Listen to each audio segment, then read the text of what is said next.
And now, Kerby Anderson. Thank you for joining me today here on Point of View. It is our weekend edition. We have quite an interesting panel today that you will really enjoy. Some individuals that you've had a chance to hear about and hear from in the past, but we've never had these three in studio today, so I think you're really going to be enjoying the conversation. First of all, as we have done on a number of occasions, even on some of our Friday programs, we have Representative Louie Gohmert with us. He represents the 1st District in Texas.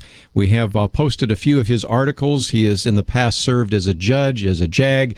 He has served in the military as a graduate of Baylor and Texas A&M. And Louie Gohmert, great to have you with us, and guest host for Sean Hannity. So thank you for joining us today. Well, you gave me my start. Seriously, I mean, you've had me guest here with you numerous times. And then apparently Tony Perkins with Washington Watch, the Family Research Council, after you'd had me here with you numerous times, he decided to take a chance and have me guest host for him. And then after I guest hosted for him, I didn't know until last Friday when I guested for Sean in his absence that his producer said they listened to me doing Tony's show and said, I think he can handle this.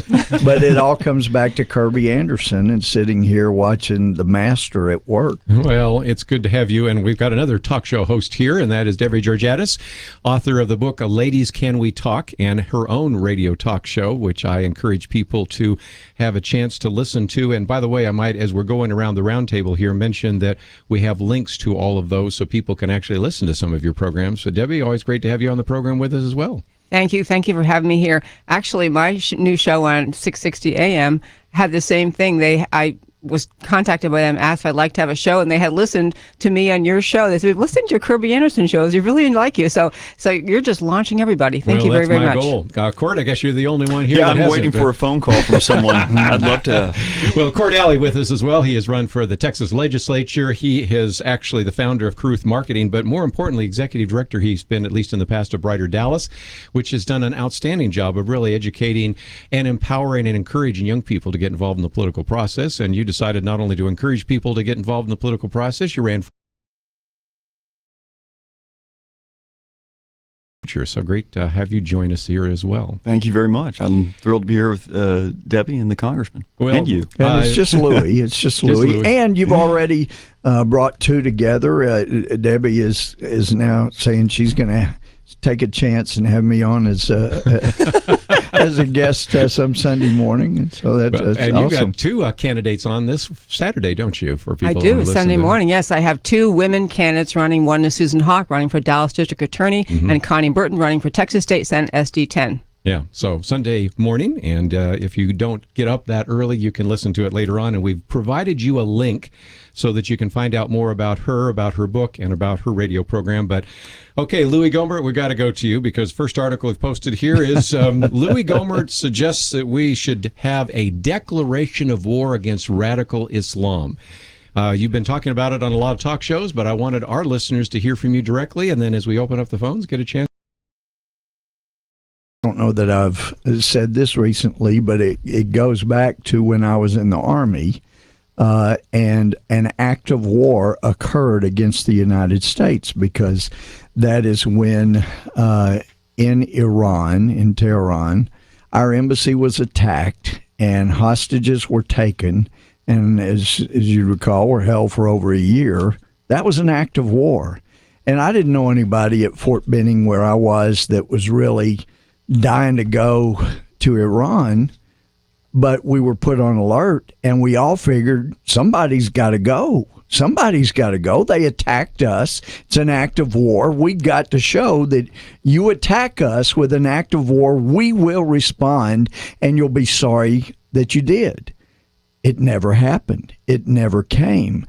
And, there was the Delta Force effort a long time into the hostage crisis, right, where an effort was made, and Jerry Boykin was on that as one of the original Delta Force, now with Family Research Council, retired brilliant general, great patriot. And we've talked about that experience, and I'm still hoping to find somebody that was in the military or in the know back then could confirm what I was told when I was at Fort Benning, that actually when President Carter asked the military to put together a plan, they put together a plan and they recommended 12 choppers go in because they expected the dirt to cause problems for the turbine engines going across, hundreds of miles of desert to get to the staging area. And that either President Carter or somebody said, no, 12 looks like an invasion. Let's scale it back to 8 going in. They said, no, but we got to have 6 or the mission doesn't happen. And anyway, they said, no, let's go 8. And so I'd like to find somebody that can either say for sure that never happened or did. Jerry Boykin said he wasn't in on the planning phase, but they knew when they got to the staging area, if 6 choppers didn't get there, so that part was confirmed, then it was off. It was an abort. And sure enough, 5 got there. They lost 3. They didn't lose half of them like they were afraid they were, but because perhaps somebody scaled it from 12 to 8, they had to abort and never got to do the rescue mission. In this case, we have a president who is said to have sat on the information about where the hostages were, Foley, Sadoff, where they were for 30 days or so. And we also have heard that he sat on the information about where Osama bin Laden was for many months till they finally went in, and apparently that's been confirmed. So we have a president who, unlike prior presidents, when he gets teed off, he really literally gets teed off and seems to take out his aggression on the golf course, and it never manifests itself against our enemies. Now, there's a report that we have taken out one of the radical Islamist leaders, but Kerby, they've been at war with us since 1979. I brought this up when President Bush was in office. Maybe we should declare war. And they said they would think about it. But it is time. Radical Islam's been at war with us since 1979, 35 years. It's time we took them seriously and went to war with them. Wow. Since we're coming to a break, I won't ask either one of our panelists to comment, but we'll do that when we come back. But you did talk about one that we took out. One I thought was interesting, Douglas MacArthur McCain. Mm-hmm. Right. But the other one was even more concerning, and I'm going to butcher the name, but it's Abraham Muhammad, and he actually was given a very significant security clearance because he was going into the airplanes at the Minneapolis-St. Paul airport. And so while the rest of us are doing the kabuki dance when we go through TSA, he's getting unfettered access to planes. What about Alawaki? I mean, he was an American citizen because his parents came over on a visa when he was born here. And, the guy was leading prayers for Muslim staffers at the Capitol Hill, and apparently had access to areas of this administration. And lo and behold, apparently they didn't want, not only had he turned activist and radical, but he was turned people against America, so they took him out with a drone strike in Yemen. We'll take a break, come back with more right after this.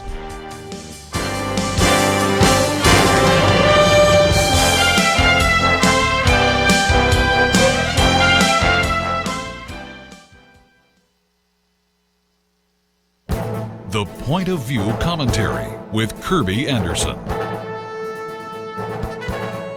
Is there a war in Christianity? David Limbaugh thinks so and provides some examples of what is happening. Many years ago, he wrote a book that provided detailed documentation of many cases where Christians were being persecuted or prosecuted. He has more than enough for a second edition. One example he uses is the student in Tennessee who was suspended because she committed the unforgivable sin of saying "bless you" when a classmate sneezed. High school senior Kendra Turner said that the teacher told her such expressions were for church. The teacher made it clear we're not going to have godly speaking in the class. Kendra said it was her constitutional right and she was suspended for being disruptive and aggressive. After David Limbaugh wrote his column on the war on Christianity, there's been another case that I think is even more disturbing. Over the last few years, we've seen gay activists target small businesses run by Christians. When owners refused, the gay activists went to the government to punish the Christian owners. The latest case is even more concerning because the activists brought their case to the home of a couple in New York. Two lesbians asked to do a same-sex wedding ceremony and reception in the Gifford family barn. When Cynthia Gifford responded that she and her husband would have to decline, the Human Rights Commission charged them with discrimination. They must pay $1,500 to each one of the women and $10,000 in civil damages to New York State.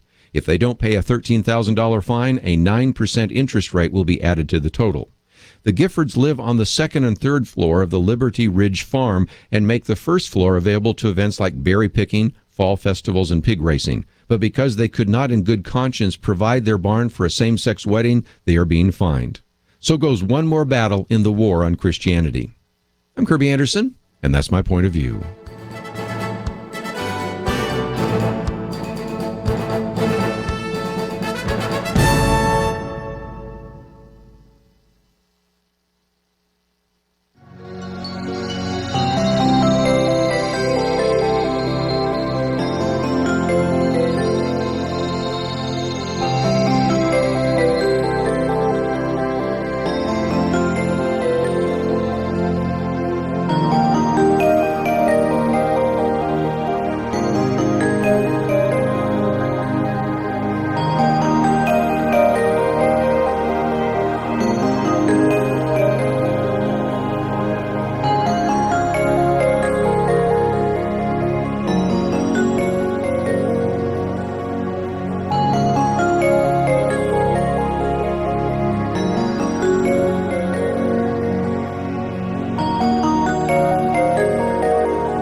You're listening to Point of View, your listener-supported source for truth. Weekend edition in studio with us today, Representative Louie Gohmert, Court Alley, and Debbie Georgatos. And I might mention that if you'd ever like to watch a program, first of all, we have our live cast, so you can see what's going on right now video-wise. But if you are in the Dallas area, got quite a number of people in our observation room, and so if you'd like to drop by sometime and maybe even during the breaks get Louie Gohmert to sign something or get one of those congressional golf balls or and NASA pens or some of the other things you give out, those would be great. But we put something on the table, the idea of a declaration of war against radical Islam. Debbie Georgatos, what do you think? I think it's a fabulous idea. Back when we were first attacked on September 11th, we got to the term a war on terror, and it was, I guess it was adequate or the most comfortable that President Bush could get to in defining the enemy. But terror obviously is not an enemy. And what has occurred over the time as more and more Americans are tuned in to what's happening around the world is that it is radical Islam in many forms, many countries, many groups. I actually went online and printed out. There are 58 groups who are formally designated as foreign terrorist organizations, and just eyeballing, at least half of them are based on radical Islam, and they're in countries all over the world. So the idea of saying that is the enemy is the core reason they fight us, because they want to support and push and extend the control of Islam over the world. So that is the enemy. It's easier historically if we could point to Germany or some other country as the enemy. But the enemy, to be articulately defined, is radical Islam. And I think having a war declared that way allows the military and the president to effectively assess each group, wherever they are they a threat to the U.S.? How much of a threat? Where are our priorities? But lets us actually take charge of who it is that wants to hurt us and fight back. Court Alley, I'd love to get your thoughts as well. We haven't declared war in decades, and so you are a generation that can't even imagine what it would be like to declare war on something, right? Yes, that's true. That is part of my generation. I think what I'm puzzled by more than anything is not the existence of this pervasive evil that we see all over, unfortunately, all over most of the world, but it's the response of this administration that when I talk to people, they're continually puzzled by, and that's the he had the Secretary of Defense Hagel come out and say this is a huge army, this represents the greatest threat we could conceive of, and then weeks later he says we have no strategy to fight them. Yes, and it's what about that? Yes. And then he's, after this poor guy Foley is killed, he, I think right after that or right before that, goes, as a congressman mentioned, to play golf. There's this within minutes. Yeah. And I think, and I'm looking at stuff and I'm reading things about what these people are doing to Christians in Iraq and all over the rest of that region, and it's too horrible to mention. But I just don't know. I'm kind of frankly sick of the politics, and I'm ready for us to go to do something about it. I don't know how many people have to get, and then President Obama comes out and says, you know what, frankly, we could do something about ISIS or ISIL, but if we didn't, something else would just pop up. And if you take those comments, I don't know what to say. Maybe it's because I grew up watching Missing in Action and everything else, but I thought we were supposed to go over there and just wipe this stuff off and be done with it. And we're not addressing it. Degrade and destroy rather than manage. Well, borrow some phrases from a press conference. Louie, that's exactly it. And you use the words he used. You do your homework so well. It's one of the things I love about you, even though you got some Ivy League in your background. You really do. Well, good Debbie and I both went to research. Georgetown, so you know. But he used the word cancer, that it's a cancer. Yes. And then he ends up saying, after he said nip it in the bud, which shows nip it at the bud, it shows his sheer ignorance. It isn't in the bud. It's a full blossom. Yeah, right. It's been blossoming since 1979. So it is out there. Thank you, Jimmy Carter, to giving, he helped push out the Shah, kind of like Gaddafi, not a good guy. He pushes him out and welcomes the Ayatollah Khomeini as a man of peace. Boy, was that ignorant. But this president, Obama, says it's a cancer and then ultimately says we're going to manage it. Now, how many people do you guys know that have cancer that go to the doctor and say, can you do something to help me manage my cancer? Because if all you're going to do is manage your cancer, maybe you'll last a little longer, but it's still going to kill you. Yep. Right? Absolutely. I mean, you know Absolutely. anybody that manages cancer? Oh, please, doctor, can you help me manage my cancer? You fight for your life. That's what you do. You get rid of the cancer. Yep. You get rid of it. You don't seek to manage it. Let me put one more thing on the table, and that's ISIS, which stands for, again, the Islamic State, certainly of Iraq and Syria, or ISIL, which oftentimes is used by the president, the Islamic State of Iraq and Levant. And Levant is this idea of everything, including Jordan and Lebanon and Israel. So I'm always bothered when he uses that term. But well, he uses it because he doesn't want to use ISIS, because ISIS is specifically calling to mind Syria.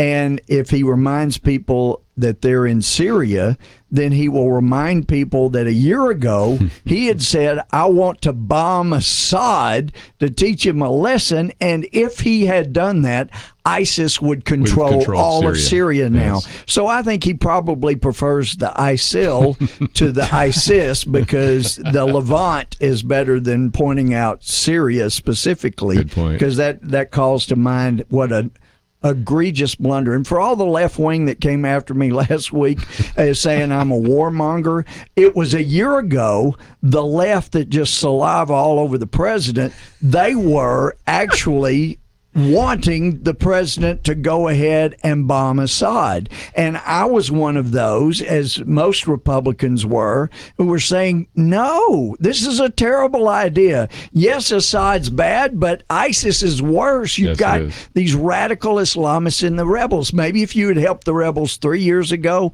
maybe even 2.5 or so years, maybe the moderates, we could have helped them. But for heaven's sake, a year ago, it would have put ISIS over the whole country, and that would have been even worse for us. Oh. Isn't this Levant term, though? I mean, some people are saying it's a signal. It's not just, I completely agree with Louie Gohmert, what he just said, but it's a signal to people who love the idea of a large caliphate or Islamic State over there. It's a signal. I know your goal. Levant is a great thing. It's a larger controlled area that's going to be controlled by radical Islam. Right. It's a signal. Even Alan West had a column out this week why he calls it ISIL, not ISIS, making the same point that other commentators have. It's a signal that of sympathy to this notion of a large Islamic state. And with Israel right in the middle of it. So it's a signal, ultimately, people will argue, of we don't really care about Israel that much. We understand to have your Levant, Israel might be in the way of that. And again, you got all your maps up here, because we never can do a program without a Debbie Georgatos map. But if you go to Google and type in Levant, you'll see that included Israel, and that's why so many people have been concerned, because it was a British term back when you had the Ottoman Empire, and the British used it as representing what today is Syria and Lebanon and Jordan, but also Israel. So some people have been really concerned about that. When we come back, I want to talk about ISIS a little bit. Yeah, rightly concerned. But we also this week have been really encouraging you to to do what you can to help us out. And one of the things that we've been talking about is how you can really help us reach the next generation. I have a wonderful opportunity for you today. Your gift to Point of View will have double the impact through our $50,000 Reaching the Next Generation Matching Challenge. Your gift will be matched dollar for dollar up to $50,000. Now, the deadline for the challenge is September 15th, so take a moment right now, do your part, and help us reach this goal.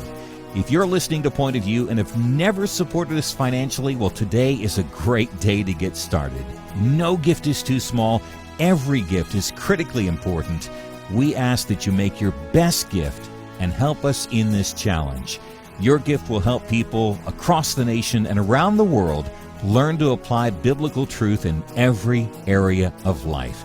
People will learn to develop and defend a biblical worldview, and our culture will shift back toward biblical values. Don't wait. Go right now. Make an online donation at pointofview.net, or you can call us on our toll-free number, 800-347-5151. Now remember, the opportunity expires September 15th, so do not hesitate. Go to pointofview.net, make your online donation, or call us today at 800-347-5151. Great opportunity for you to reach the next generation. And as we've been talking about, we are just weeks away from launching our new website with a design that I think is going to be much more millennial friendly. We also have a very special site that we're putting up here. Our POV site stands for Pray, Organize, and Vote. We've done this in the past, but this is an opportunity for you to link up to every particular voter guide that we found. And as you go to the map, you click on your state and you will find all the different voter guides, know a lot more about how to make an informed choice about your particular candidates and candidates that you might be able to join with. We also, of course, have the Livecast where you can watch today online what is taking place. And even with our podcast, over 30,000 downloads of our podcast every single month, about 1,000 every single day. What's even more intriguing about this is 10% of those come from outside of the country. And I've been looking at the various states where people are listening to this broadcast. So as we jokingly sometimes say, the sun does not set on Point of View. And certainly some great things happening. And a new video series we're going to be releasing just days from now, which are YouTube videos, part of our YouTube channel. All of this in an attempt to reach the millennial generation. We recognize that we have been and always will be a radio ministry, but we also are developing a full-fledged media ministry. And you can help us, certainly, as we have a match on the table. That means your gift is doubled dollar for dollar. Let's take a break. When we come back, we'll continue with our panel on Weekend Edition right after this. You are listening to Point of View. For materials offered during the program, please write to Point of View, Post Office Box 30. That's Box 30, Dallas, Texas 75221, zip 75221. Or call our toll-free number, 1-800-347-5151. That's 1-800-347-5151. The opinions expressed on Point of View do not necessarily reflect the views of the management or staff of this station.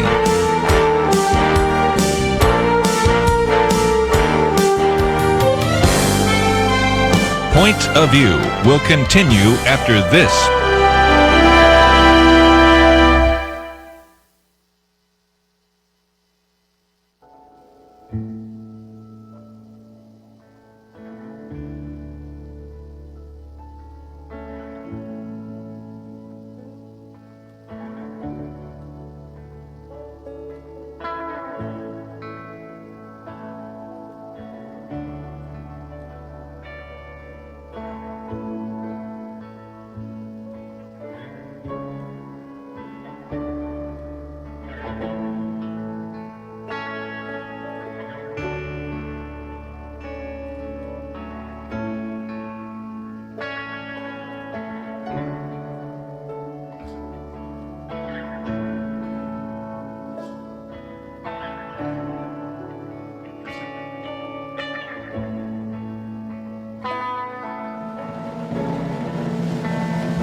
You are listening to Point of View. The opinions expressed on Point of View do not necessarily reflect the views of the management or staff of this station. And now, here again is Kerby Anderson. Weekend edition, a full roundtable today of individuals providing you some commentary, but also, of course, we want to hear from you. 1-800-351-1212. Representative Louie Gohmert, as well as Court Alley and Debbie Georgatos. And let me put ISIS back on the table for just a minute. I have a commentary coming out on Monday in which I argue that it's the most dangerous extremist organization in the world. Let's see if you agree with my facts and figures, because I've pulled these from a number of places, but in terms of how much land it now occupies, probably about 35,000 square miles. That means that they occupy land the size of Maryland in the center of the Middle East. George Packer in the New Yorker said that goes from the conquered towns of the Syrian-Turkish border all the way down to the farming towns south of Baghdad. He says ISIS now controls a volume of resources and territory unmatched in the history of extremist organizations. How much money do they have? Well, that's an interesting one. CNN, and if it's CNN, you know it's got to be true. No, but nevertheless, I think this one's pretty accurate. They report that they probably make $2 million a day from the oil fields that they have captured, millions from the bank that they raided in Mosul.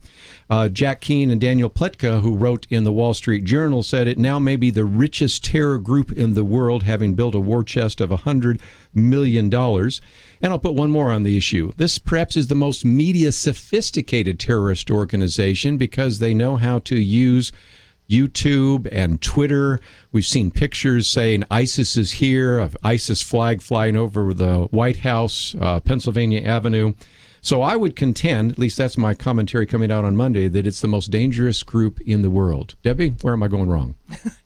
I don't think you're going wrong at all. I wish I was, or I guess I wish I were more familiar with all the different Islamic terrorist groups around the world, but it's certainly the most prominent, it's making the most advances, not just headlines, but making the most physical advances. And I actually think they're terrorizing so much of that part of the world.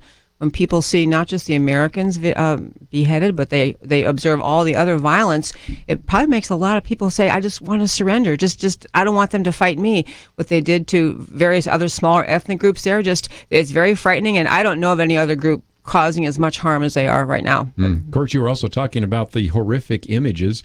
It's almost hard to go on Facebook or Twitter anymore because they'll have some video and I go, I don't even want to see anymore. I know how bad it is. I don't need to see more of these beheadings. Well, what I think is interesting is it's challenging a lot of Republicans for a little while, and I think understandably so, especially some of the younger people I talked to, became kind of pseudo-isolationists. Right, I understand and they that. started saying, hey, you know what are we doing trying to build empire? We don't want to... War-weary and all imperialism, that. I understand that.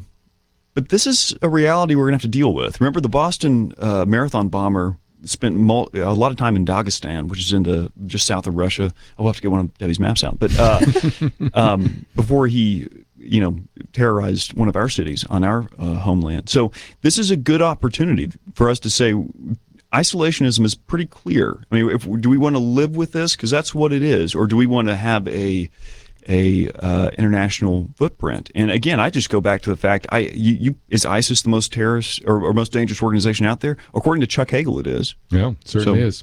Well, I want to go to our representative Louie Gohmert because you have access to all sorts of information. When the president says we don't have a strategy, maybe he really does and just didn't want to announce it. That's what you call a Washington gaffe. In Washington, a gaffe is when somebody accidentally tells the truth, and so that's what we had with that. It was a gaffe. He accidentally told the truth. Now, the military, they play war games, they strategize things out. The military would have numerous strategies, but the White House has to adopt it, and it's been one of the biggest complaints from people within the Department of Justice and some career people at the State Department been very frustrated, including intelligence people at CIA. Why do we not have a strategy to go after the people that want to destroy us?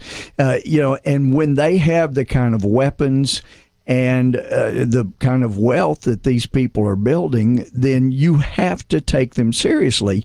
And I know that the lamestream media, they try to, pervert everything you say, but the truth is, I've been advocating for many years now that the way you deal with radical Islamists, whether it's ISIS or Al Qaeda, any of these groups, the Taliban, you do like we initially did in Afghanistan. You let the enemy of our enemy defeat our enemy.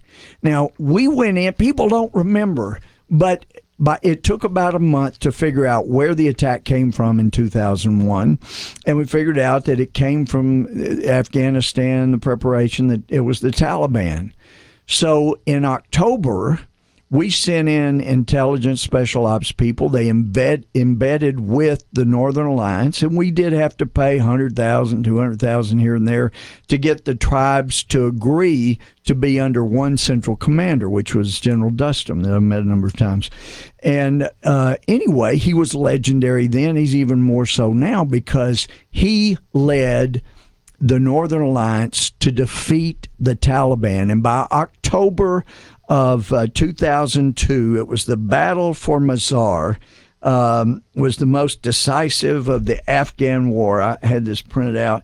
The key figure was General Dustin, brilliant military strategist. Well, General Dustin said he had figured out, the last big fortress the Taliban had was uphill.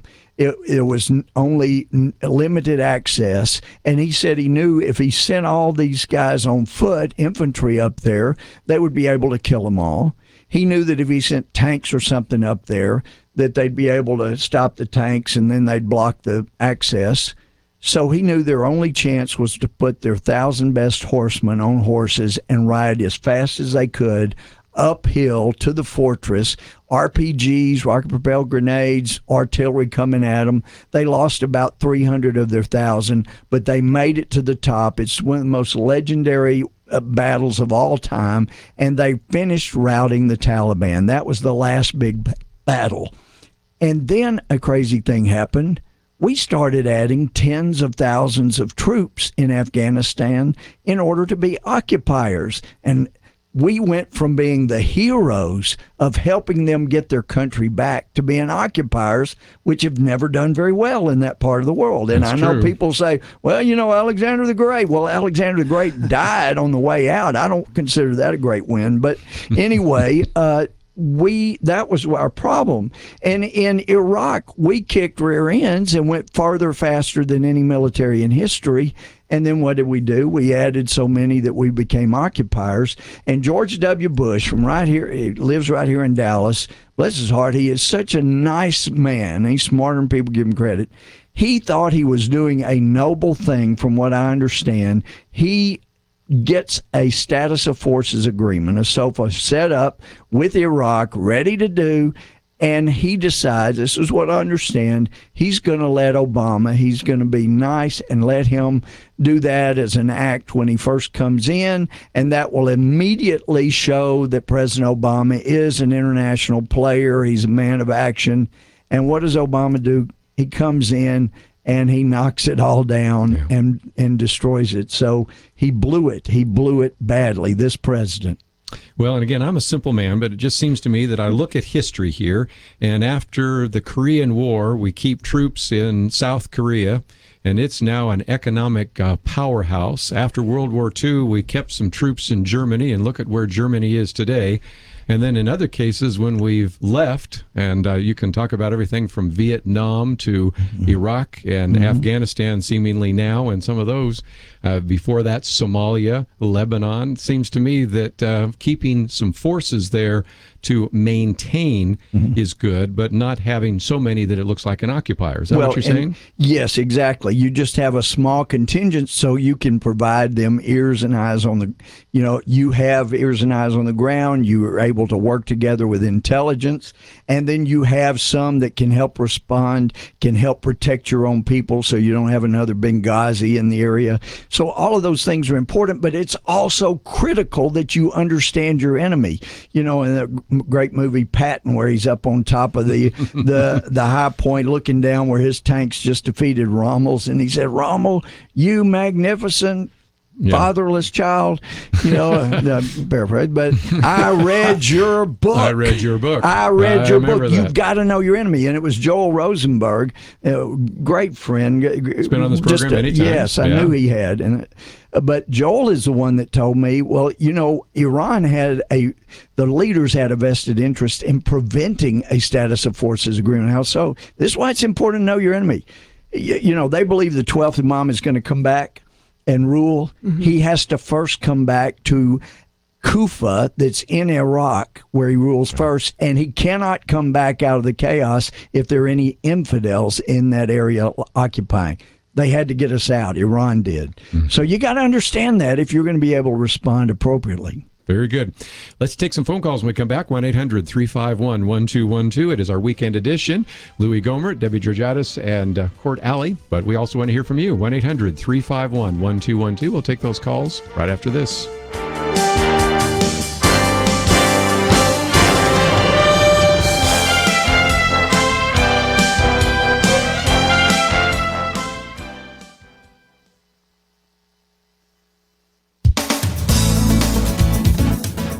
You may not have heard about the latest revision to Obamacare's controversial birth control mandate, the rule that spawned the Hobby Lobby Supreme Court case. The announcement of this latest policy change was made on a Friday afternoon, thereby avoiding the bulk of what would have been unwanted media attention.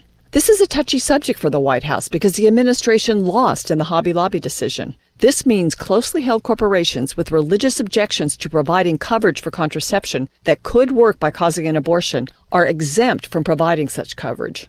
The ruling bodes well for the many religious nonprofit organizations suing the government for that same exemption from Obamacare rules. The U.S. Department of Health and Human Services is refusing to bow to the spirit of the Supreme Court's decision in Hobby Lobby. It's digging in its heels by announcing a so-called accommodation that does nothing to accommodate the religious liberty of religious charities, like schools and hospitals. This is HHS's 8th revision to the birth control coverage mandate. Revision number 7 stated that a religious nonprofit seeking an exemption from this mandate must file a form with its insurance company stating its objection to providing this coverage. The latest revision, number 8, requires instead that the religious organization write a letter to the government stating these objections. Jeff Mateer, general counsel at Liberty Institute, which is handling cases for several religious nonprofits, says this is a distinction without a difference. Revision number 7 did not satisfy most of the religious charities objecting to the contraceptive mandate because filing a form with their insurance company would serve as a trigger for the insurance company to supply the contraception.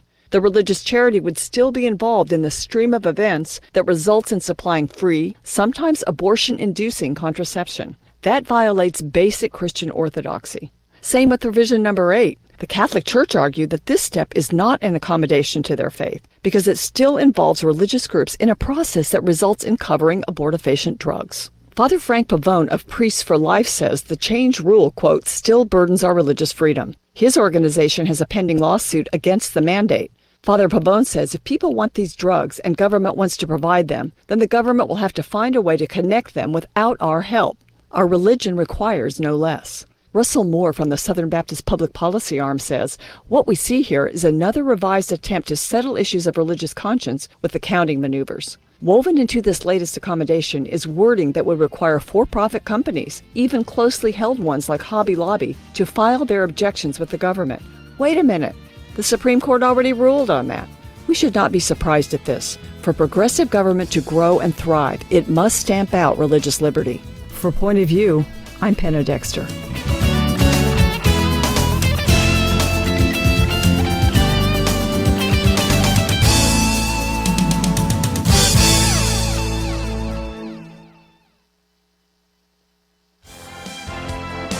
Now, back to Point of View, your listener-supported source for truth. Weekend edition, if you'd like to join our conversation, 1-800-351-1212. Louie Gohmert, Debbie Georgatos, and Court Alley. Court, let me come to you for just a minute because the other day we had Nick Adams on. He's in Australia right now, wrote the book American Boomerang, and before that, American Exceptionalism. And he was just going through this very long list of what would happen if America was even weaker than it is today. And he was suggesting, well, the North Koreans would come into South Korea. China would take it'd take over Taiwan, and you would have maybe Indonesia trying to go into Australia. You'd have the Middle East run by ISIS. Your generation has always sort of seen America as a strong country. and maybe even in the public schools have been taught that America was a force for evil rather than good. So it seems to me that your generation is going to have to maybe get a little bit of, in a good sense of the word, re-education, learning really some of the facts of American exceptionalism. True? Absolutely true. And the we talked about the media aspect and seeing everything now, and how my wife and me both, and she's probably on Facebook more than I am, but how you can't go anywhere and not see what people are doing over there. And I think that ability to watch the videos is going to affect us. It's going to affect people that are our age that are going to go, wait a second. There's evil in the world. This is evil. Yeah. And I think for too long, especially during this administration, I was reading about Bush's famous Axis of Evil speech and how it just stunned Putin and some of the other leaders abroad, that he would use such strident, stark, very definitive language. And we haven't heard that yet from President Obama. We heard it a little bit a couple days ago from Biden, which he was at some union hall just rambling at how he's going to send these people to the gates of hell. It was puzzling, but I guess in some way encouraging. But the president made clear we're only going to manage them once we get to the gates of hell. We're just going to manage them at the gates of hell. What did he? This is a frightening idea that what we try to do with people that are crucifying people on roads is manage them. Yes. We don't manage them. We've had presidents that talked about an evil empire. That was Reagan. Tear down this wall, axis of evil, and we're going to manage the evil. There's something missing here, Debbie. There's, another thing I was going to comment about that I thought earlier when we were talking was about so many people in America. We grow up thinking America is so secure and so safe that it can never change. Right. It will never change. And these talks I talk actually about socialism a lot. How America really could change if you accept policies that are no longer embrace free markets. Well, just on this subject, we have freedom of religion, and we think it's so important here and so ingrained that we don't feel concerned that America could change. And so I don't know if we'll get to this today, but there's a lot of concern about the growth of the impact of Islam in America and how we handle it in our courts, how we handle it in our day-to-day cultural life. But yes, America has a lot of security about it and its history. And we are sometimes slow to the uptake to realize things could change here, and we need to handle it abroad, and especially those groups like ISIS who are talking openly about coming here, about wanting to attack us. We need to recognize evil is real, and we need to be ready because America could be impacted greatly. And something else people need to understand is that just because these people are religious crazies doesn't mean they're stupid. They're radical Islamist crazies that were just glorying in the fact that 3,000 Americans were killed on 9/11/2001. They may be that crazy, and they are, but they were smart enough to examine the engineering plans for the World Trade Centers and to do the load analysis and that kind of thing. And so anybody that thinks just because they're radical crazies that they could not figure out that our southern border is porous and they could come across is missing this. And, I'd quoted the FBI director, and the left went nuts and never mentioned that I was quoting the FBI director, Mueller, but he was the one that was saying that we have people that from Islamic terrorist countries that have taken on Hispanic sounding names, learn a few words of Spanish, and then try to blend in to come across our border. And General John Kelly, the commander of the Southern Command, Southcom, he is supposed to know what's happening to the South. He has testified before both the House and the Senate that the penetration of our southern border by criminal networks and by radical Islamist networks is an existential threat. He's used those words, is an existential threat. And people say about Israel, Iran getting nukes is an existential threat. When you have a general that's a commander of Southcom saying we have a threat to America's actual existence on our southern border, at some point somebody needs to notice. Well, we will get to that issue of immigration. Matter of fact, this is kind of like Sesame Street. This program sponsored by the letter I. So we're talking about Iraq and Iran and certainly ISIS, but we will get to immigration. But before we do, let's take a few of the phone calls related to ISIS or the Middle East. We'll go to Jack in South Carolina, listening on WLPE. Jack, thank you for joining us today. Yes, I had two real quick questions. Boko Haram, I understand that they are poised to attack a city in Nigeria of 3 or 4 million people, and there's nobody standing between them and what they're about to do. And I'm curious about what connection there might be between Boko Haram and ISIS, if any. And my second question is, and I know people might think I'm a nut for asking this question, but it seems to me like there's a lot of evidence when you study the Quran and so forth that there might be evidence that President Obama has some Muslim background or history, perhaps with his father or family, and that it wouldn't be against his possible thinking to deceive or to lie to the American people to allow things to happen that we couldn't imagine. Well, let me take the first one, and that is Boko Haram is probably a little more tied into Al-Qaeda, but the same kind of philosophy of ISIS or anything else. I've documented that Boko Haram will kill people that have ever had alcohol touch their lips. You know, as you've seen, ISIS will kill somebody that doesn't pray that way. I mean, they will pull, because they're Sunni, if they'll pull a Shiite truck driver off and ask him to pray, and if he doesn't pray right, they kill him right there. Well, Boko Haram is killing individuals that try to educate women. Sorry, Debbie, but women are not allowed to be educated under this Sharia law that they're trying to implement. That's why Kerby, those girls I asked when I was over in Nigeria earlier this summer, was asking, there were 3 girls that had escaped that were originally captured by Boko Haram, and 23 mothers of daughters that were kidnapped. And I was asking them, did they kidnap the girls because they were girls and weren't supposed to be educated?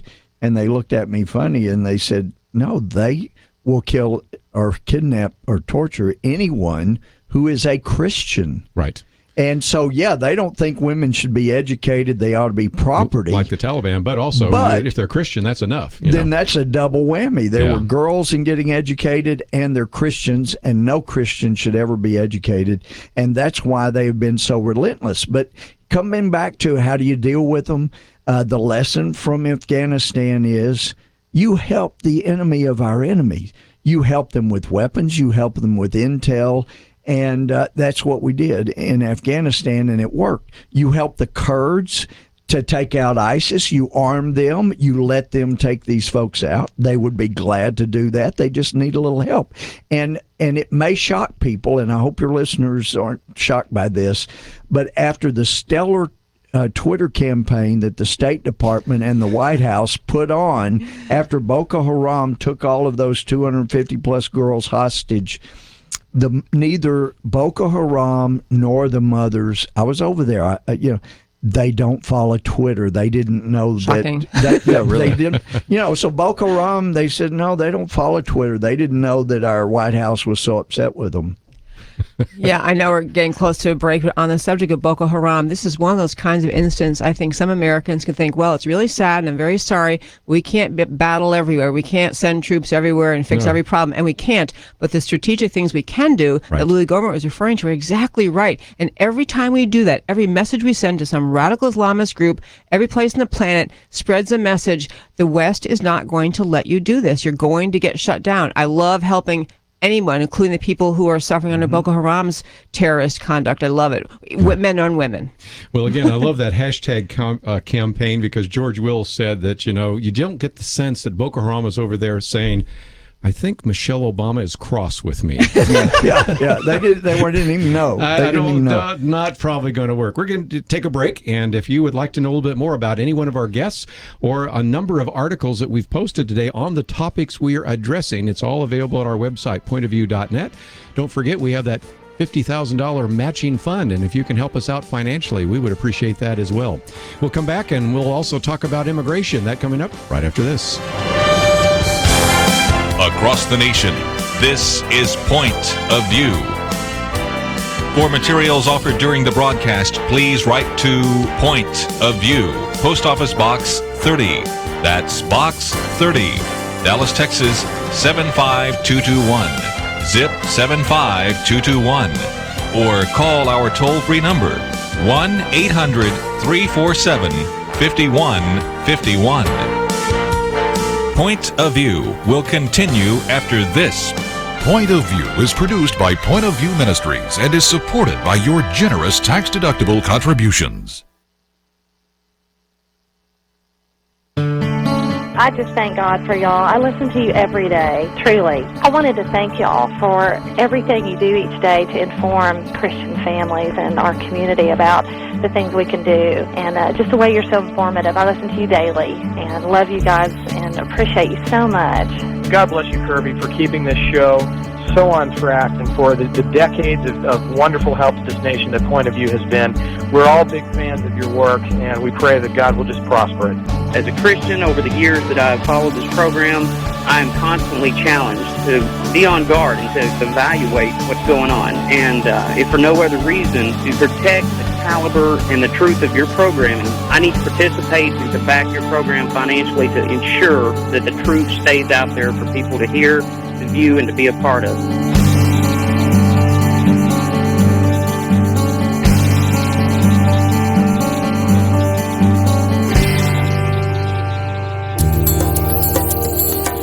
This is Point of View Radio.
Hi, this is Kerby Anderson. You know, each day we take on the tough issues and provide a biblical perspective to them. The topics we cover are wide-ranging: apologetics, theology, prophecy, creation and evolution, intelligent design, marriage, family, child-rearing, the millennial generation, trends in society, politics, economics, business, religious liberty, the Constitution, public policy, foreign policy, military policy, tensions in the Middle East, abortion, homosexuality, pornography, sexual ethics, media, technology, history, and America's godly heritage. We talk about anything that affects your faith, your family, or your freedom. So don't go anywhere, because Point of View continues right now.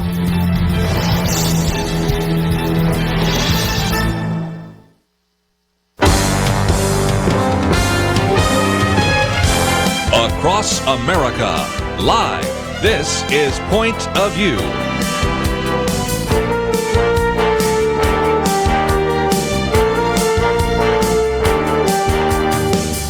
And now, Kerby Anderson. Second hour today, if you'd like to join our conversation, 1-800-351-1212. It is our weekend edition, and we have in studio with us today Louie Gohmert and Debbie Georgatos and Court Alley. If you'd like to watch the program, go to our website, pointofview.net. You can see the live cast. If you would like to listen to it again, you can go to our podcast. And most importantly, we have web links to Representative Gohmert, Ladies Can We Talk, Debbie Georgatos, as well as Brighter Dallas, Court Alley. So you have those, and we have some of the articles we've posted on the declaration of war against radical Islam, some things about Benghazi, and we'll certainly get to that.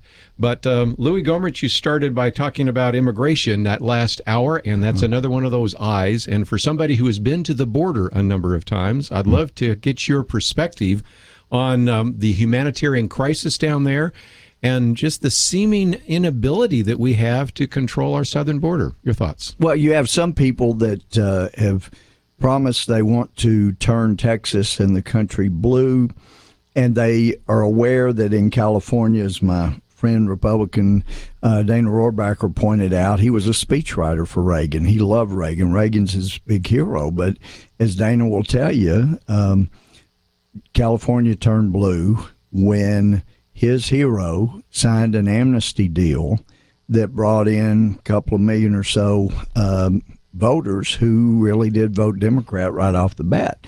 Now they're moving more Republican. The more work they do, the more they decide, you know what, we need to help save this country, and that's what Republicans are trying to do. But initially they were voting Democrat, and so you have a perfect storm with that situation. You have a president who has, by his words and action, become a lure. The U.S. he's made the U.S. into a lure, a shiny object for people in desperate situations in Central America to come rushing up here. But I have met with people from North Korea. I have been in Nigeria and wept with people who are just being terrorized by Boko Haram. There are people in other parts of the world that are even worse off than Central America. But Central America became the place where this administration's words and action began to lure people by the tens of thousands. And we have been told that so far that, well, by the end of March, that there were about 540,000 people that this president had illegally granted amnesty to. And then we were told, but that was the bulk of them. You know, maybe there was 5, 60, 70 now. Well, in July, we had the director of immigration before us, and I asked him I said, I saw your numbers through the end of March. Where are we now? Expecting 560, 570 with the things we've been hearing. And he said, well, I don't know the exact number, but it's somewhere over 700,000. So this president's granting amnesty at the rate of 40,000 or so a month. And it continues. And I expected the first time I went to the border down to the Rio Grande that I would see people just crossing in droves. And you don't see them because the coyotes bringing them across work for the drug lords, and they don't want to be caught because we'll destroy their raft and put them out of business, and we'll put them in detention, we catch them. And so they don't want to be caught. Now, the people in the rafts, they want to be caught as quickly as they can get across, but the people bringing them, don't want to be caught, so you don't see them until all of a sudden they just appear on your side. Mm-hmm. And as I saw Texas add DPS troopers and rangers and game wardens, and at night you don't see their faces, but from the other side you can see their silhouettes. Even when there's not a moon out, you can see them there. Well, they're not going to cross anywhere where they can see law enforcement, and it has really made a difference. But it is a porous border, and I've driven along the border for an hour and a half one night around midnight before I ran into a border patrolman. Why? Because the drug lords had sent over about 90 to 100 people at the same time in different places, kept all our people occupied processing them. And then another time, now I know that our immigration leaders have tried to downplay this, but I came there right after, hey, you just missed, there were 50 caliber rounds being fired into the bank here. We had to go for cover. We don't have any vests that stop 50 caliber. And so they had to go for cover, and it's a high bank there where the shots were coming into our bank. And so as soon as the round stopped, they rushed up to the top of the high bank, and they were met with about 45 people, and they had to go process them. And one of the border patrolmen said, we were wondering, what was it so important that they had to keep us down that came across at the same time those 45 people? Was it some high-valued target? Was it some weapon? Was it drugs? We don't know, and we may not know until something is used against us. Debbie, let me come to you, and then I want to come to a candidate to the Texas legislature, because I know both of you have spoken to that issue. But I know when you speak to women, you always say that every issue is a woman's issue. Immigration is definitely one issue that women are talking about right now.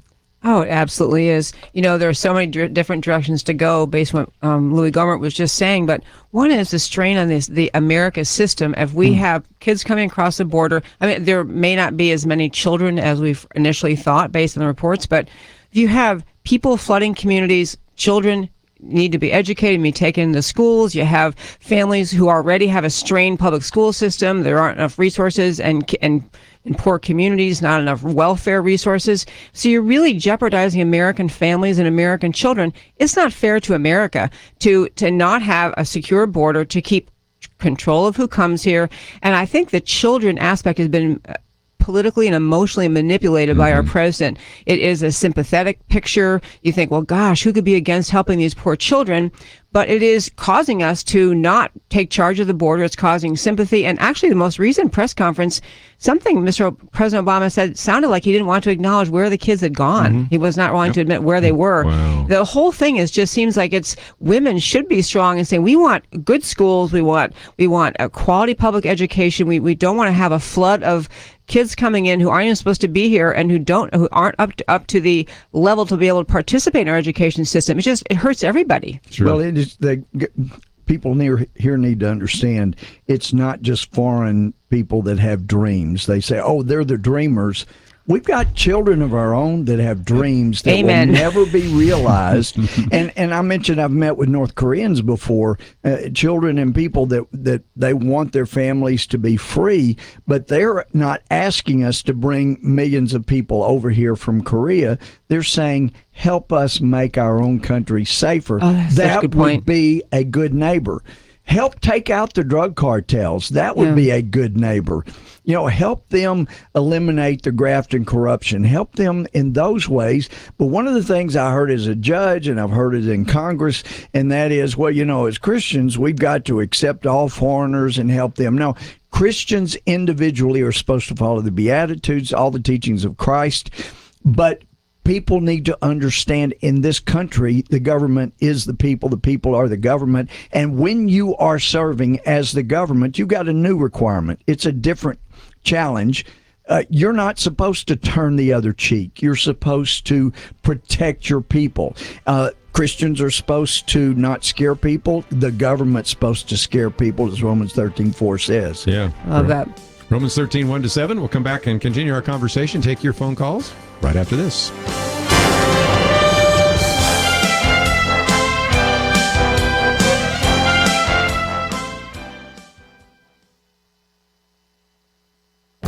The Point of View Commentary with Kerby Anderson.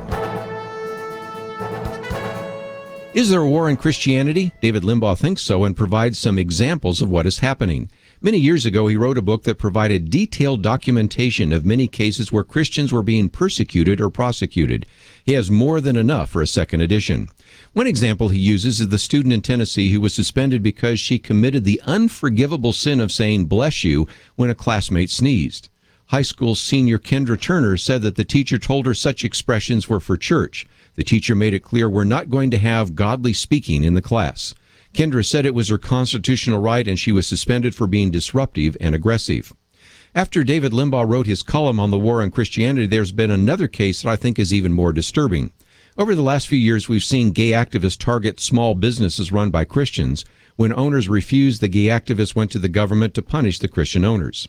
The latest case is even more concerning because the activists brought their case to the home of a couple in New York. Two lesbians asked to do a same-sex wedding ceremony and reception in the Gifford family barn. When Cynthia Gifford responded that she and her husband would have to decline, the Human Rights Commission charged them with discrimination. They must pay $1,500 to each one of the women and $10,000 in civil damages to New York State. If they don't pay a $13,000 fine, a 9% interest rate will be added to the total. The Giffords live on the second and third floor of the Liberty Ridge Farm and make the first floor available to events like berry picking, fall festivals, and pig racing. But because they could not in good conscience provide their barn for a same-sex wedding, they are being fined. So goes one more battle in the war on Christianity. I'm Kerby Anderson, and that's my point of view.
You're listening to Point of View, your listener-supported source for truth. Back once again, if you'd like to join our conversation, 1-800-351-1212. We'll get to some of those phone calls in just a minute. But we have Louie Gohmert and Debbie Georgatos, but also Court Alley. You ran for the Texas legislature. I remember at one point I was moderating a debate where you spoke, and we asked you questions about immigration, and it's sad that members of the Texas legislature have to think about the border. That should be a national issue. But in the state of Texas and in Arizona and California and New Mexico, sadly, the legislature has to think about that. So what are your thoughts about what we can or should do for the border, the southern border? Well, it's interesting. As I was running, I had a chance to talk to a lot of Democrats as well as Republicans and independents and people that hadn't voted. And even though I was in the primary, I just had a chance to talk to a lot of different wonderful people. And I never found a Democrat that said we should just have an open border. I never found a Democrat that said this is that illegal immigration is a good thing. They either didn't really care about it, or most of them were really pretty much against it. So I'm a different Republican in the sense that I think it's good to say, hey, we believe in laws, we believe in order, and we certainly believe in loving people and taking care of them. But we want to do it in a legal way, in a respectful way, in a way that we can continue to take care of these people and bring them in. But we can't do it illegally. That should be the end of the discussion. This is a country of laws. And Texas can do some things. We have sanctuary cities. We shouldn't have sanctuary cities. Sanctuary cities good point. Are just cities that say it's okay to break the law. That's a good place to start. In-state tuition. Other ways that we can sit and say, we're not going to put people that came here illegally ahead of other people that came here legally. My sister-in-law came here legally in a very arduous, difficult process. Yes. And so there's a great opportunity, I think, as Republicans for us to step forward and say, we need to do this in a loving way, but in an honest way, and say, we need to control our border. No more the 50 caliber. This stuff is insane. Yeah. And And it's an opportunity we'll miss as Republicans if we don't take it. No more cutting in line. Debbie, you've written a commentary about that, and you get all upset, and I think all of us do, when somebody cuts in line in front of you, and that's exactly what illegal immigration does. It exactly is. The border security is one issue, but wholly separate from that are all the proposals floating around in Washington about what to do with those who've already entered illegally. What do we do with them? What's their legal status? And there are arguments that you can do things like a pathway to citizenship that isn't exactly amnesty. It's just something different, but it's just, and in my view, it's just amnesty light. It's a different way of saying we're going to change the rules and you entered illegally, but we're putting you in the front of the line ahead of people, or we're giving you a pathway to citizenship ahead of people who are sitting home waiting, wherever it is, they're sitting home waiting because they can't come here yet. Immigration is about, and the last quick thing I'll say on immigration, the most important thing for America is to hold on to the American national identity. And it's not racial, it's not ethnic, it is language, it's English language, but it's mostly that the founding ideas in the Declaration, the Constitution, the love of liberty, the separation of powers, all those great ideas, that's what makes America. And we need to be sure that everybody who comes here, that's what they have to embrace, not just American citizenship or access to benefits, but loving America so we don't lose it. Louie, assimilation, that's something that we are missing. Critical. Right? It is critical. I had someone telling me that they were at a court when a swearing-in ceremony was going to occur, and most of the people that I've met that are being sworn in as new citizens, they've done everything the right way. They are thrilled, they're excited, and it's really a deeply touching thing because it means so much to them that they have done everything legally, and now they're going to get to be an American citizen.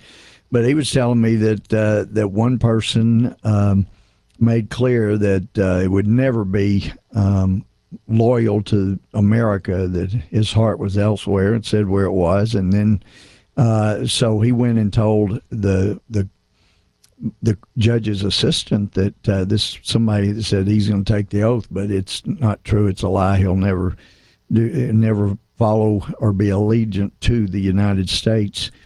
And they didn't do anything about it. He offered this up openly in front of everyone? That he wasn't going to swear allegiance? He said it in front of some people that were there, including this person who heard, so he went and told them. They still swore him in. They still rats. And see, one of the things that it's been some years since I had worked on it, but a bill that would say that if you vote in another country, if you run for office in another country, if you ever take up arms against any or for anyone who is against the United States, then you lose your citizenship. And I had to get with constitutional scholars, but unfortunately I never got a lot of push or help to get that done. But I'm thinking maybe it's time to push that again. Maybe we'd get more help doing it. Well, it seems to me that when we were talking about some of those that were killed the other day, and that would be like Douglas, MacArthur, McCain, and some of those. Exactly. Of course, and now we don't have to worry about that because he was dispatched. But nevertheless, that's another issue to consider. Let's take some phone calls because lots of phone calls on immigration, as you might imagine. Let's go up to the state of Ohio first. Donna, WGGN. Donna, what would you like to share with us today? Well, first of all, I don't begrudge anybody a better way of life, but all these illegals coming in from Mexico, Central America, send them home. I'm sorry. If you go on the internet, you can see what Mexico will do to you if they catch you in their country illegally, and they're not going to pat you on the back. Like I said, I don't begrudge anybody a better way of life, but I'm sorry, we're overrun with illegal immigrants in this country. If you come here and have a baby, I'm sorry, your baby's illegal if you're illegal. You should not be entitled to any kind of benefits because you got to this country and had a child. Also, another thing that bothers me about it is a lot of them cannot read English and hardly even speak it. And what's even scarier, they're on the highways driving. Yeah, and so again, language, culture, and borders. Go ahead. When you are part of the government, especially if you're a Christian, you have an obligation to protect your people. And there's so many times through the Bible it talks about, the best thing you can hope for is an impartial government. You pray for impartial and that no partiality. And yet there are people saying, no, we've got to be partial. We got to treat these people differently from these people.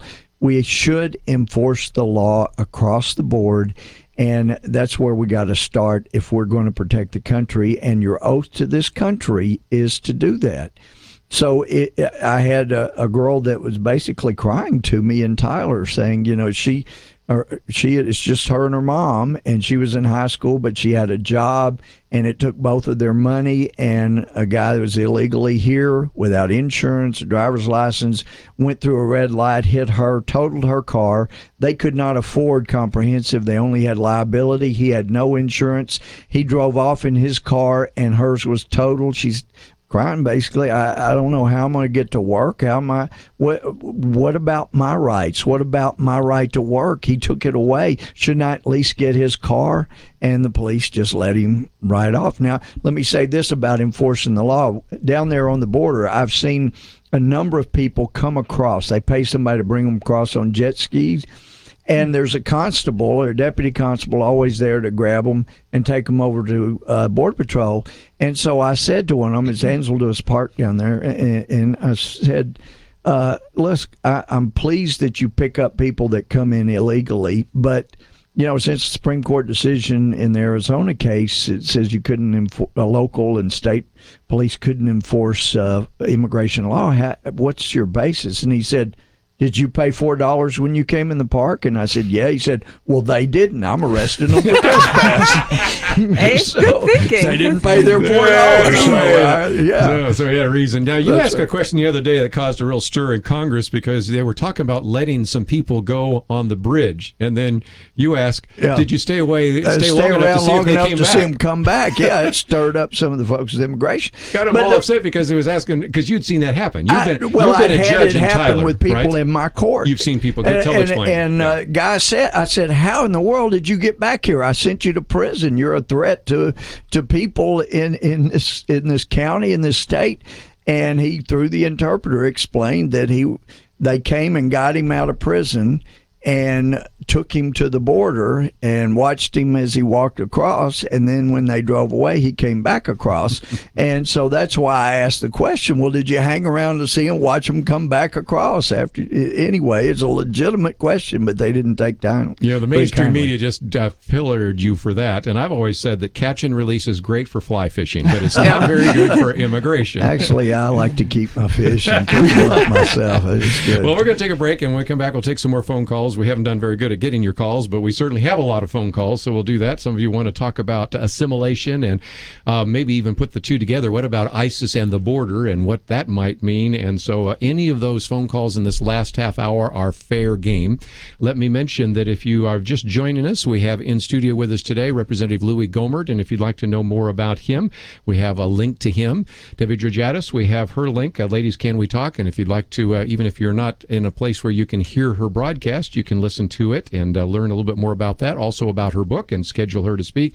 And Court Alley with us, Brighter Dallas. Again, just a great opportunity for you maybe in your community to develop something similar to encourage young people to get involved in the political process, because we so desperately need more people to join with us on these issues. And those articles and those web links are all available on the website. And we also have a video where we have Louie Gohmert actually speaking to this issue of declaring war on radical Islam. So you can watch that video, hit that share button, put it on your Facebook page. That'll generate lots of phone calls and lots of comments and all sorts of emails and all sorts of things. So if you would like to do that, that's available at the website. And as you go there, don't forget that we have our button there, donate to our $50,000 matching fund that up until this time next week, we have that on the table. And that means your gift of $100 becomes $200. And if you've never supported us before, make that your first generous gift to us. We'll take a break and come back with more right after this. You are listening to Point of View.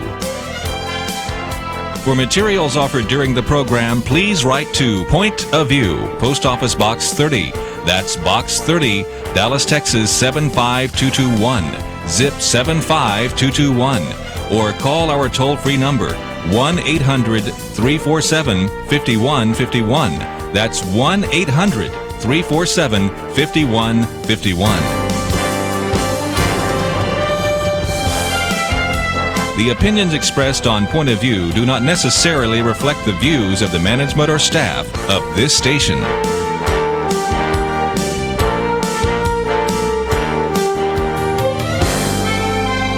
Point of View will continue after this.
You are listening to Point of View. The opinions expressed on Point of View do not necessarily reflect the views of the management or staff of this station. And now, here again is Kerby Anderson. Final half hour. If you'd like to join our conversation, 1-800-351-1212. Representative Louie Gohmert and Court Alley, as well as Debbie Georgatos. And just before we get back to some phone calls, because we have quite a few, I was on a radio show the other day. Matter of fact, I spent as much time on the other side of the microphone as a host. And some of them were asking, okay, what's the difference between, or the similarities between Boko Haram and ISIS and the Taliban and the Muslim Brotherhood? And I said, and I went through this whole long list and said, well, there's a similarity in that they all believe in the Quran and they all believe in a literal interpretation of the Quran. But when it comes down to what kind of jihad, there is a difference. The Muslim Brotherhood, for example, they believe in more of a cultural jihad. They believe that you could probably establish a caliphate through political action, and you saw that in Egypt. There are Muslims in this country, Debbie, that you can talk about for just a minute, that actually believe that we can establish a cultural jihad. A good example of that is what's happening in France right now. The birth rate for Muslims compared to indigenous French people is very different, and they believe eventually they will turn France into a Muslim country. That's very different than a violent jihad like what you have with Al-Qaeda or ISIS. But the goal is the same. That is a universal caliphate. And you have in front of you here something that was discovered, interestingly enough, of the plan that Muslims, even in this country, want to implement to try to, using sort of a cultural jihad, eventually establish even America as a Muslim nation. True? Absolutely accurate. The very quick background is that in August of 2004, a Maryland State Transportation Authority police officer saw a woman dressed in traditional Muslim garb taking photographs of the support structure of the Chesapeake Bay Bridge. Thought that looked alarming, stopped, questioned her, and the bottom line was they ultimately searched her home, and in the sub-basement of her home came across some documents that are now available. I know they're available on centerforsecuritypolicy.org and many Frank other Gaffney, places. yeah. Frank Gaffney's group. Mm-hmm. Yeah, and essentially it's a group that wrote this document in 1991, and their expression is civilization jihadist process. And they're talking about just changing America internally by bringing so many different Muslim groups together in America with the notion of just ultimately changing our whole society and culture. And among the many alarming things you can read in the report is the concept of all the different groups in America whose names you hear in the news all the time. And these are listed as groups friendly to and part of this whole civilization jihad process. Don't have to fire a bullet, but you're still going to change America. And I won't read all 29 groups, but ones you may have heard of are ones like Islamic Society of North America, Muslim Student Association, Association of Muslim Scientists and Engineers. It goes on and on. But the idea that America could be changed by people who already live here, came here legally, and just simply don't respect the notion of what America is supposed to be. And we were talking in the break in between the show about how America has our First Amendment, and we love the idea of freedom, an expansive idea of freedom and freedom of religion. We just think it's so important. And sometimes it can be hard to believe that there could be that beautiful concept under threat in America, but you can't have simultaneously freedom of religion in America and Sharia, which is the law that the radical Muslims call for to be part of government. So it's just America could change with the activity of groups like this group. And this is laid out as a long-term plan. It wasn't just one guy, sitting up late at night writing an email. This is an organized plan that radical jihadists have in mind for America. Lou, let me come to you because I know you and Michelle Bachmann, and I go down a very long list of individuals have been expressing concern about that document, as well as the number of people that are serving in either the White House or the government. Well, the list is not as long as I would wish, but more and more people are being awakened to what we're up against.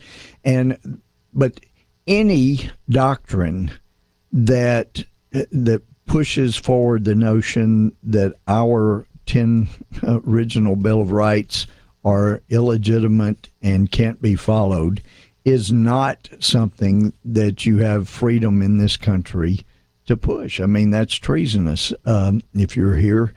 And so that's why it's a problem. You can't say we're going to destroy the Constitution and yet live under the protection of the Constitution. Those two things don't work. And so, Michelle Bachmann and I probably went through more documents that have been purged from training materials of the FBI, of our Justice Department people. We know there have been purges of training materials for the military, for intelligence community. And it's one of the things I kept coming back on the FBI Director Mueller about.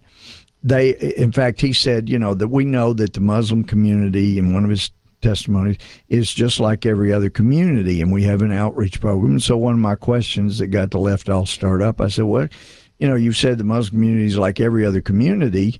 So how's your outreach program going to the Buddhists and the Baptists and the Jews? And how are those outreach programs going, since they're all just alike? And he said, well, we just kind of have a general outreach for everybody else. So the communities aren't alike or not if you have to have a separate outreach program. And when I was really grilling him about Sarniev, because the Russians gave a heads up not once but twice that this guy's been radicalized. He's going to kill Americans, and you need to watch out for him. And the FBI, the best we can find out publicly is, they talked to Sarniev himself, and they talked to his mom and came away going, I guess everything's okay.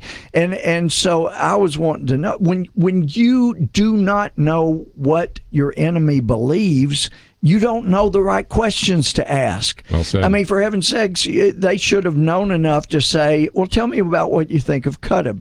QUTB, he's a guy that was an Egyptian martyr and wrote the booklet Milestones that Osama bin Laden says, that helped turn him radical. You need to be able to know these things so you can ask about them. They classified, it's ridiculous. They classified what they've purged because it might offend people that want to kill us. But I was grilling Director Mueller at the FBI, and I said, you didn't even go to the mosques where these guys worshiped to find out from people there if they'd been radicalized. And he said, we did. That one thing he said not true. Well, we did go to the mosque, and I didn't hear until I listened to the replay. He said, we did go to the mosque in our outreach program. They did not go out there to question people about whether Sarniev had been radicalized. People in Boston died needlessly because they were trying not to offend radical Islamists, and moderate Muslims that are our friends need to just understand we need to find out who the radicals are, and by golly, you need to help us by pointing us to the ones among you that are radicalized. And I know there are a lot of people that are afraid of doing that, because if you're Muslim and you point out another Muslim as a threat, then you go right to the top of their hit chart. But still, we have got to do that.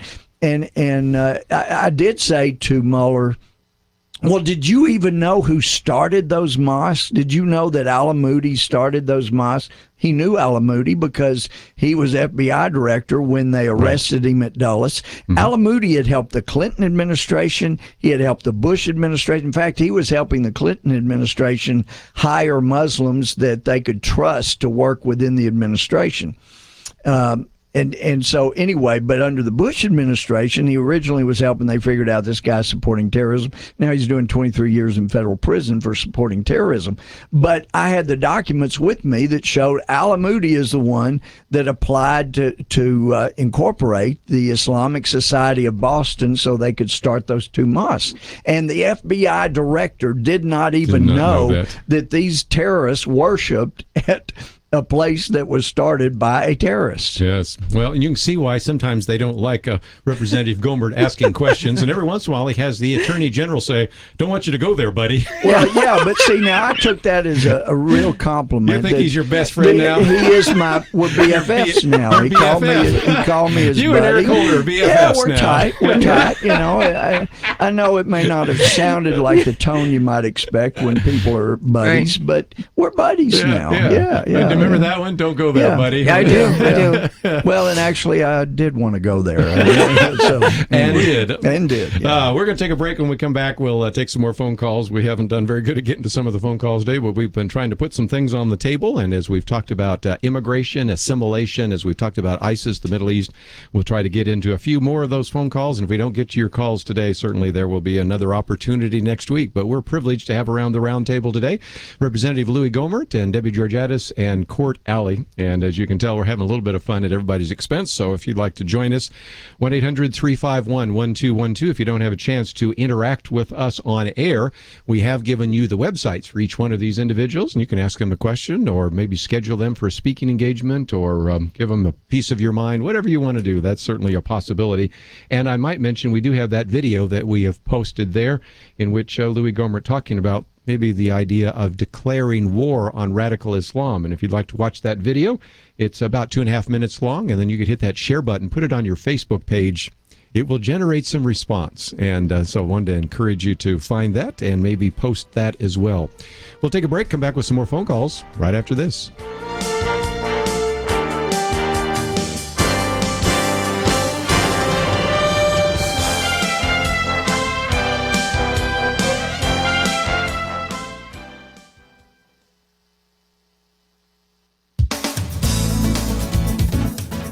You may not have heard about the latest revision to Obamacare's controversial birth control mandate, the rule that spawned the Hobby Lobby Supreme Court case. The announcement of this latest policy change was made on a Friday afternoon, thereby avoiding the bulk of what would have been unwanted media attention.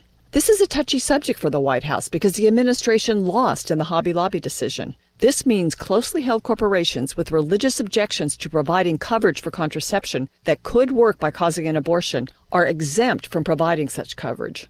The ruling bodes well for the many religious nonprofit organizations suing the government for that same exemption from Obamacare rules. The U.S. Department of Health and Human Services is refusing to bow to the spirit of the Supreme Court's decision in Hobby Lobby. It's digging in its heels by announcing a so-called accommodation that does nothing to accommodate the religious liberty of religious charities, like schools and hospitals. This is HHS's 8th revision to the birth control coverage mandate. Revision number 7 stated that a religious nonprofit seeking an exemption from this mandate must file a form with its insurance company stating its objection to providing this coverage. The latest revision, number 8, requires instead that the religious organization write a letter to the government stating these objections. Jeff Mateer, general counsel at Liberty Institute, which is handling cases for several religious nonprofits, says this is a distinction without a difference. Revision number 7 did not satisfy most of the religious charities objecting to the contraceptive mandate because filing a form with their insurance company would serve as a trigger for the insurance company to supply the contraception.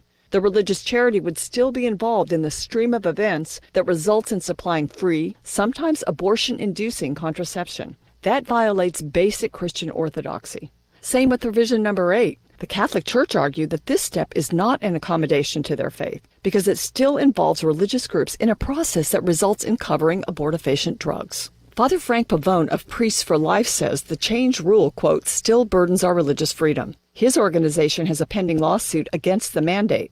Father Pavone says if people want these drugs and government wants to provide them, then the government will have to find a way to connect them without our help.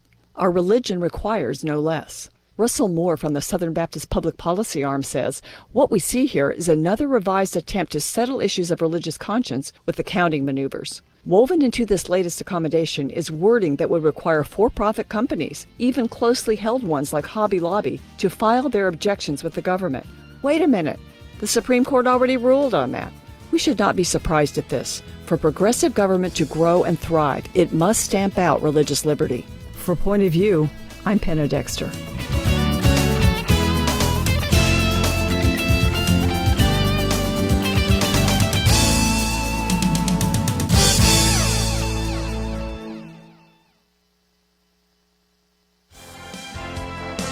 Now, back to Point of View, your listener-supported source for truth.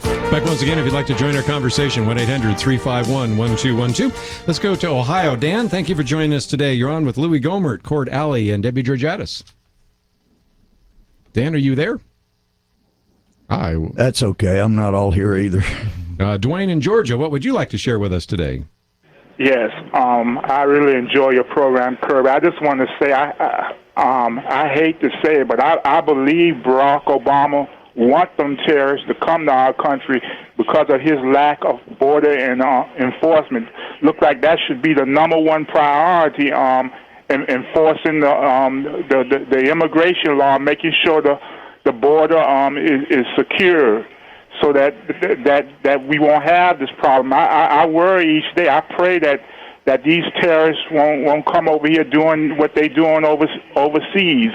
But don't you find it rather stupid that he has no plan for on how to destroy ISIS, but he has a plan for going around Congress and issuing amnesty, which I hear he planning on doing sometime soon? Well, he certainly has a pen and a phone, he says. So. Yeah, he does, and I want to find out where Dwayne is, see if I can help him get elected to Congress. I mean, He's just in such Georgia. common sense, Yes. Just common sense. Thanks, Dwayne. You're exactly right. When you're in government, whether you're a Christian or not, your first obligation is to provide for the common defense. You're to protect the people. You're to create an environment where people can do good. You encourage good, but if you do evil, be afraid. And yet and I told this to President Bush, look, we had two oceans protecting our country. I got that from a Ukrainian friend, college friend, when I was in college and was an exchange student over there. He said, we fought 2 world wars on our soil. You've got 2 oceans that have always protected you. But as I told President Bush, but we know after 9/11, they don't protect us anymore. So we have to protect ourselves at every avenue of entry, which is exactly what Dwayne's saying. And Dwayne's exactly right. If you're going to protect America, you've got to protect us from bad people coming in wanting to do terrible things. Let's go back to Ohio now. I think we have Dan. Dan, thank you for joining us today. Hello. How you doing today? Very good. What would you share with us? Well, I think that assimilating the illegals is going to be a very hard sell. I mean, if I busted into a country, I'd want to keep my own culture because that culture doesn't respect themselves. That our culture is so cowardly by political correctness. I think a lot of people would opt to keep their culture and just get our stuff. Get the money, get the stuff, get the goods, and who'd want to be part of a culture where you could just bust in there and people are so afraid to say anything, Yeah, you wouldn't respect the police if they didn't enforce the laws, and I guess you could. I could see how you could not respect a country if it didn't enforce its own border. That's interesting. Here's one of the great ironies, and I've asked this to witnesses before our committee on immigration. But they say, well, they're coming up here for jobs. I mean, but why did they have to come here? Well, like I said, they're looking for jobs. No, but why did they have to leave where they left? Oh, well, because they don't have jobs there. Well, why don't they have jobs there? Well, there's graft, corruption, violence. But why is there graft and corruption? Why are these problems? Well, they don't follow the law there. Exactly. So the reason they're coming here is because we follow the law, and that provides an environment where business can flourish, so there are more jobs. So they're leaving a country that doesn't follow the law to come to one that does, and that's why they're jobs. And once they're here, they're saying, now that I'm here, please ignore the law and don't enforce it across the board. That is an incredible irony that you would come say, we want you to be like the country we had to leave because there are no jobs and they're graft and corruption. They don't follow the law. I said entirely different point. Well, I love what you just said. It's also true that America used to teach in schools American exceptionalism, which includes all these different elements of America's founding, which include things like the rule of law and the notion that no one's above the law, all those great things that made America great. And part of our problem is our own American citizens, not enough of them know that. They don't know why. They don't necessarily understand exceptionalism. They don't understand all the different pieces of our founding, the Declaration, the concepts that came together that made America. So they don't know that we're surrendering. They don't see such a big deal if we break the law because they don't have rule of law as one of many strands that put together made America great. So we need to do a better job teaching in our country and having every generation understand what made America great. Debbie, I bet they don't know that John Quincy Adams, our 6th president, son of John Adams, said in 1824, the highest glory of the American Revolution was this: it connected in one indissoluble bond the principles of civil government with the principles of Christianity. From the day of the Declaration, they, the American people, were bound by the laws of God, which they all, and by the laws of the gospel, which they nearly all acknowledged as the rules of their conduct. That's beautiful. And I was just thinking there are some books we could recommend if you wanted to teach that to your children and grandchildren. First of all, the book, which is tied to the film by Dinesh D'Souza called America. And that certainly is one that has done very well in the box office, and the book is still available when you can find it. Matter of fact, I went into bookstores all over the area, and I couldn't find it. And I finally just said, okay, Barnes & Noble, are you boycotting? He said, no, we just can't keep it in stock. And there are that many that are selling. Great. And then yesterday, of course, we had Nick Adams on. He's written on American exceptionalism. He's been called the 21st century de Tocqueville. Remember Alexis de Tocqueville actually traveled this country, and of course de Tocqueville was from France. Nick Adams is from Australia, but he has always idolized America and really talked about American exceptionalism. And his book, of course, his most recent one is American Boomerang, but his earlier one on exceptionalism.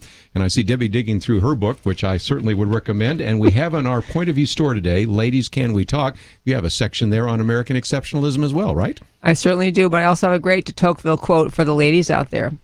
And if anyone asks me what I think the chief cause of the extraordinary prosperity and growing power of this nation, I should answer that it is due to the superiority of their women. Isn't that great? Well, he also said there is no country in the world where the Christian religion retains a greater influence over the souls of men than in America.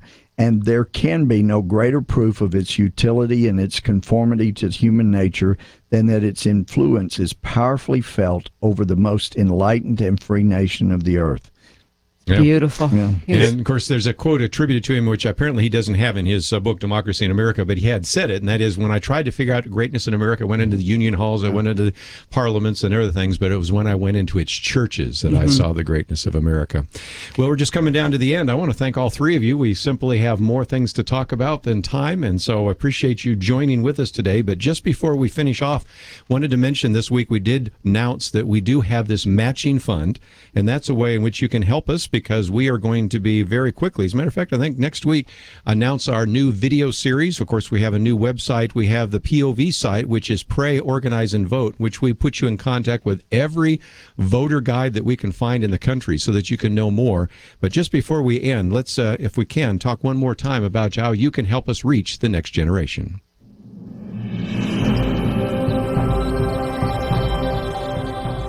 God greatly used Point of View to reach the last generation with biblical truth, and now He's reaching a new generation through radio and internet technology. The Point of View podcast now has 30,000 downloads each month, 1,000 a day, and the live audio stream has 11,000 streams a month, a third of those from nations around the globe. Now, even though it's still very new, the video live cast of Point of View already has almost 3,000 views in just the last month. And soon you're going to see even more ways that Point of View is using the internet to reach the next generation of listeners and viewers. Exciting things are happening at Point of View, but there is still much that needs to be done. Now, to reach the millennial generation, we have to expand our online presence even further. Please partner with Point of View today.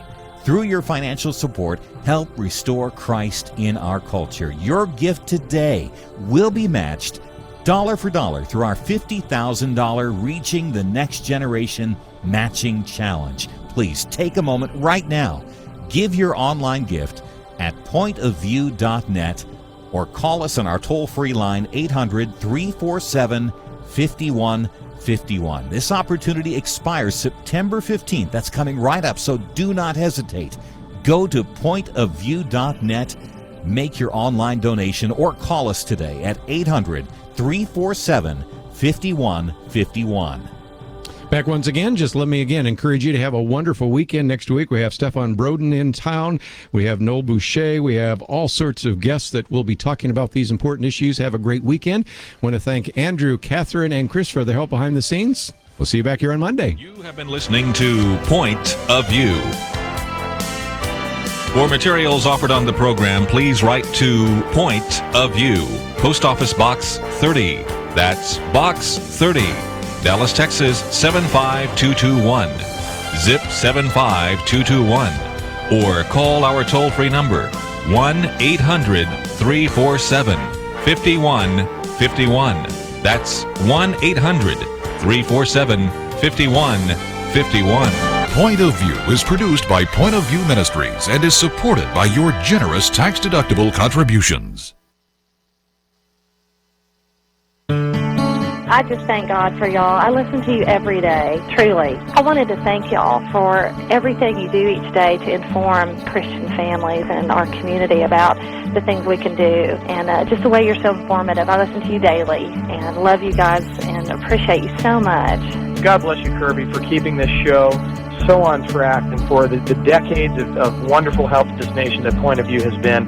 We're all big fans of your work, and we pray that God will just prosper it. As a Christian, over the years that I've followed this program, I am constantly challenged to be on guard and to evaluate what's going on. And if for no other reason, to protect the caliber and the truth of your programming, I need to participate and to back your program financially to ensure that the truth stays out there for people to hear, to view, and to be a part of.